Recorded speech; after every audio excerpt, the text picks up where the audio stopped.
सुना कि वो कह रहे थे कि भाई हमने जी जान से चुनाव लड़ा है और जनता का जो जनादेश है वो हमारे पक्ष में आ रहा है। और अभी हमारी बातचीत हो रही थी, जब रमेश बिधूड़ी जी उधर बातचीत कर रहे थे तो स्टूडियो में हम लोग भी कुछ बातचीत कर रहे थे। हम लोग वोट शेयर में बात कर रहे थे। वोट शेयर में आम आदमी पार्टी को 43.15% अभी तक के हिसाब से वोट शेयर मिल रहा है और बीजेपी को 48.24%। बिल्कुल बिल्कुल। और इसमें सबसे इंटरेस्टिंग आंकड़ा जो मैं देख पा रहा हूं वह है कांग्रेस पार्टी का, और कांग्रेस पार्टी जो है 6.52% पर है। नीरू जी, यानी कि देखिए कांग्रेस पार्टी लगभग कांग्रेस पार्टी ने खेल कर दिया, 2.5% वोट ज्यादा बढ़ा रही है। हाँ। और अभी शुरुआती है, एक दो राउंड के ही हुआ है, हाँ। अभी तो और आने बाकी है। लेकिन सबसे बड़ा जो सबसे बड़ी गिरावट नजर आ रही है वो आ रही है कि आम आदमी पार्टी जो 54% वोट लेके आती थी वो 42% पे आ रही है।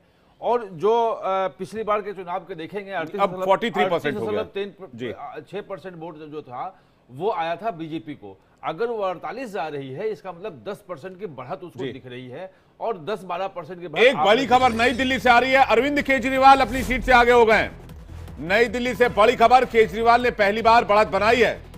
अरविंद केजरीवाल आगे हो गए हैं, 254 वोट से आगे चल रहे हैं। यही बात चल रही थी, सिर्फ 75 वोट से पीछे थे, तो ये तो कभी भी बदल सकता था। खैर, ये बात दूसरे राउंड में उन्होंने बढ़त बनाई है। देखिए, अभी मैं इसीलिए ये भी बात हमें समझनी पड़ेगी कि ये जो काउंटिंग है, ज्यादातर जो सीटें हैं वहां पे या तो 2 राउंड की काउंटिंग हुई है या 1 राउंड की काउंटिंग हुई है। एक आध सीट ऐसी है जहां पे 4 राउंड की काउंटिंग हुई है। वहां पर जो है ऑलरेडी एक आध सीट जो है जहां पर ये 4 राउंड की काउंटिंग हुई है, वहां पे बीजेपी पहले भी वो सीट जीती थी, अब भी वो सीट जीती। ये रिजल्ट सर ऐसे थ्रिलर मूवी जैसा चल रहा है, क्लोज कॉन्टेस्ट जरूर है। अब ये देखना होगा कि कितना क्लोज है, क्योंकि थ्रिल काफी है। अगर मैं बीजेपी बीजेपी मानूं, वोटों से बहुत ज्यादा सीटों का हार जीत का मतलब होगा, बहुत ज्यादा सीटें, क्योंकि अभी भी जो इलेक्शन कमीशन है वो 37 सीटों पर बीजेपी को आगे दिखा रहा है। आम आदमी पार्टी 20 सीटों पर आगे है। 13 का तो अभी आना है वहां रुझान। हाँ, वो और आना है। तो इसलिए काफी जो है क्लोज इलेक्शन रहेगा ये। नहीं, अगर मैं इस टैली के हिसाब से ही बात करूं, 2 घंटे की काउंटिंग लगभग पूरी होने वाली है। ईवीएम्स खुल चुके हैं, ईवीएम की काउंटिंग हो रही है। अब कितना प्लस माइनस लेकर चल रहे हैं? अगर मैं क्या इसमें 20 प्लस माइनस हो सकता है नीलू जी? मुझे नहीं लगता। देखिए, ऐसा है कि 2 राउंड में भी होता है, क्योंकि देखिए एक कंस्टिट्यूएंसी 20 सीट पर आम आदमी पार्टी आगे आ जाए, 20 सीट बीजेपी के कम हो जाए, आगे काउंटिंग उतना अंतर नहीं हो सकता, क्योंकि अभी 6 राउंड की काउंटिंग बाकी है। जितने भी राउंड की काउंटिंग बाकी हो, लेकिन 2 राउंड में भी दिल्ली की जनता ने किस तरह वोट किया है 70 सीटों पे। मैं जैसे आपको एक विश्वासनगर की सीट, बीजेपी हमेशा से विश्वासनगर में स्ट्रांग रही है। ओपी शर्मा जो है जीतते रहे हैं वहां पे। ओपी शर्मा जो है 5 राउंड की काउंटिंग के बाद केवल 780 वोट से आगे।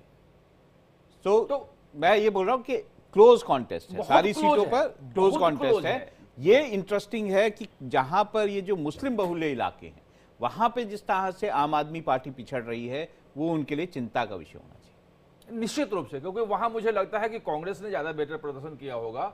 और कांग्रेस चूंकि वोट काट रही है आम आदमी पार्टी का, तो बीजेपी के उम्मीदवार थोड़ा सा बेटर कर रहे होंगे वहां पे, इसलिए कुछ जगह पे ज्यादा आगे बढ़ते दिखाई दे रहे हैं। मुझे लगता है कि कांग्रेस पार्टी ने हरियाणा का, महाराष्ट्र का, इसका उसका सबका सबसे बड़ा बदला तो गोवा का लिया है। गोवा का 13% वोट लेकर के आम आदमी पार्टी ने कांग्रेस का हक बना लिया और 7वीं बार जीती भाजपा और 181 में से 54 सीटें जीती। उतनी बड़ी जीत तो कभी हुई ही नहीं किसी पार्टी की, और सिर्फ आम आदमी पार्टी ने 13% वोट लेके 6 विधायक, शायद 5 या 6 विधायक जीते। हमारी संवाददाता दृष्टि गोल मार्केट में मौजूद हैं और कह रही हैं कि बीजेपी नेताओं ने सेलिब्रेशन शुरू कर दिया। दृष्टि, तस्वीरें दिखाई प्लीज। जी बिल्कुल, आप देख सकते हैं हम लोग गोल मार्केट पर हैं इस समय, और यहाँ पे काउंटिंग सेंटर पे आप देख सकते हैं लगातार बीजेपी के कार्यकर्ताओं ने जश्न मनाना शुरू कर दिया है। प्रवेश वर्मा यहाँ से लगातार आगे चल रहे हैं। आइए जानते हैं इनसे कि आपको लग रहा है कि अब जश्न मनाने का समय आ गया है? देखिए, जश्न तो हमने 1 महीना पहले ही मनाना शुरू कर दिया था। ये दिल्ली के लोगों ने वोट नहीं दिया, दिल्ली के लोगों की इंटरनल आवाज़ थी। इस आपदा को उठा के जड़ से बाहर फेंकना है, जिसने दिल्ली को एक कूड़ेदान बना दिया, जिसके एमएलए ने करोड़ों रुपए की तरक्की करके, जो एमएलए कभी साइकिल रिक्शे पे और क्या नाम है वो ऑटो पे आया करते थे, आज उनके पास एसयूवी, कोठियाँ, बंगले, रेस्टोरेंट है।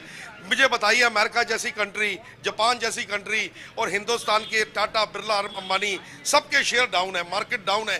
इनकी एमएलओ की मार्केट तेजी से ऐसे भाग रही है जैसे दरियाई घोड़े की तरह।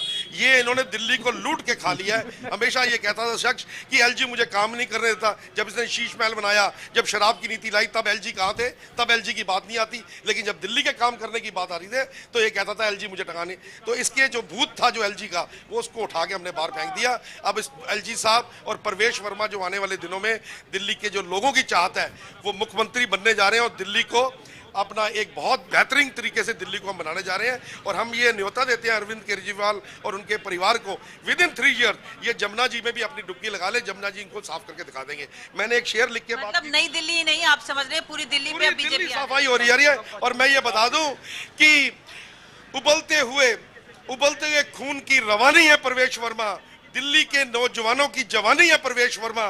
सोए हुए थे जो कल तक दिल्ली वाले,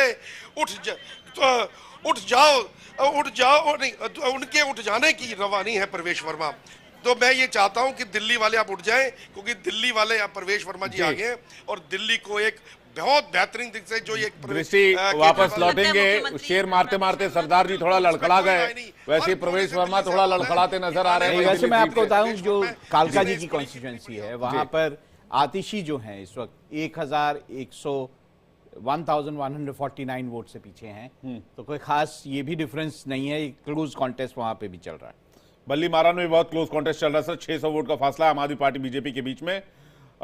इमरान हुसैन 11,978 और बीजेपी के कमल बजरंगी जो हैं वो 11,305 सीटों पर, माफ कीजिएगा 305 वोटों पर इस वक्त हैं। तो 400-500 वोटों का फर्क है। इसी तरह से अगर मुस्तफाबाद की बात करें तो बीजेपी ने बड़ी लीड ले ली है मुस्तफाबाद पे। 8,000 वोट की लीड मोहन सिंह बिष्ट ने ले ली है मुस्तफाबाद पे आम आदमी पार्टी से। और आदिल अहमद खान जो हैं वो बहुत ज्यादा पिछड़ गए हैं, 6,000 वोट पर हैं।